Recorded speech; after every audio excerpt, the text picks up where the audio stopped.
Everyone, আমি মিষ্টিস ওয়ার্ল্ডের নতুন আরেকটি ভিডিওতে তোমাদের অনেক অনেক স্বাগত জানাই। আশা করি তোমরা সকলে খুব ভালোই আছো। আজকে রবিবার দিনটা তোমাদের সাথে শেয়ার করছি। গতকাল মানে শনিবার আমার দিদি জামাইবু আর বোনঝি এসেছে। দুপুরের খাওয়া দাওয়ার পর ব্লগটা শুরু করছি। তো দুপুরের খাওয়া দাওয়ার পর বারান্দায় এসে একটু রোদে বসে আছি। বোনঝিকে আর নিগমকে নিয়ে। নিগম দেখো এদিকে ঘুমিয়ে পড়েছে আর বোনঝি নিগমের বিছানাটা নিয়ে খেলছে। আর একটা কি যেন খেলনা পেয়েছে ওরা আজকে বিকেলে বাড়ি চলে যাবে। তো যেই শুনেছে বাড়ি যেতে হবে তো অমনি ও যাবে না, কিছুতেই বাড়ি যাবে না। অনেক বুঝিয়ে বাজিয়ে তারপর ওকে রেডি করা হলো। আবার রেডি হয়ে আমাকে বলছে, মাসি দেখ তো আমাকে কেমন লাগছে। ওকে আগে রেডি করে দিয়েছে। এরপর দিদি জামাইবু দুজন রেডি হচ্ছে। জামাইবু এদিকে জুতো পরছে, মা একটু নিগমকে ঘুম পাড়িয়ে দিচ্ছিল। আমি বলছি চলেই যখন যাবি থাকবি না, তাহলে একটা আমাকে হাম্পি দিয়ে দে। ও তো লজ্জা পেয়ে গেছে ক্যামেরার সামনে এসে। ফাইনালি বেরিয়ে পড়েছে দিদি জামাইবু। এদিকে দেখো মানুকে খুঁজে পাওয়া যাচ্ছে না, সে কোথায় যেন চলে গেছে একাই। তারপর কিছুক্ষণ পর মেন রাস্তায় উঠে দেখা গেল একটা রাস্তার পাশে আমার জেঠুদের বাড়ি আছে, তাদের বাড়িতে এসে ঢুকে পড়েছিল। বাড়ি যাবে না কিছুতে, লুকিয়ে পড়ছে। সামনের দোকানে জামাইবুর গাড়িটা রাখা আছে, ওখানে গিয়ে ওরা গাড়িতে উঠবে। চলে এসেছি দোকানে, একটা ভাইয়ের হাম্পু খেয়ে নিল। তখন যাবে না বলছিল, নিজেই আগে বাবার গাড়িতে উঠে সবাইকে টাটা করে দিয়েছে।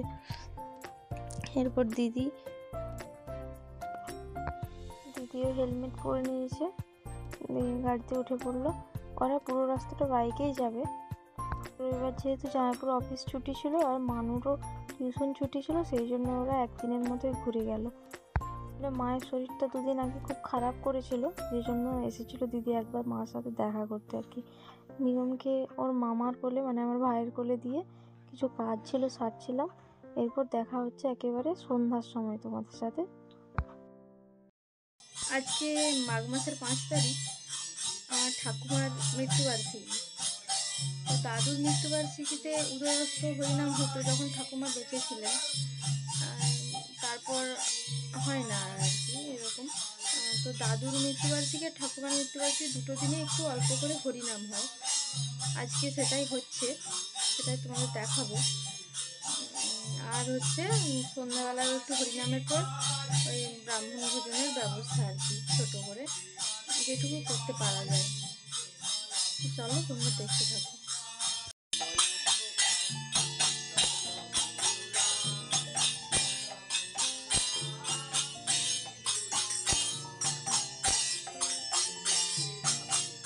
নাম কীর্তন প্রায় শেষের মুখে, এবার চলো ওদেরকে খেতে দিতে হবে। আমরা সবাই খাওয়া দাওয়া করবো। ব্লগটা আজকের মতো এখানেই শেষ করছি। কেমন লাগলো সবাই জানিও। গুড নাইট সকলকে, সবাই খুব ভালো থেকো। ব্লগটা কেমন লাগলো জানিও। আজকের মতো টাটা, আবার দেখা হচ্ছে নতুন ভিডিওর সাথে। টাটা সকলকে।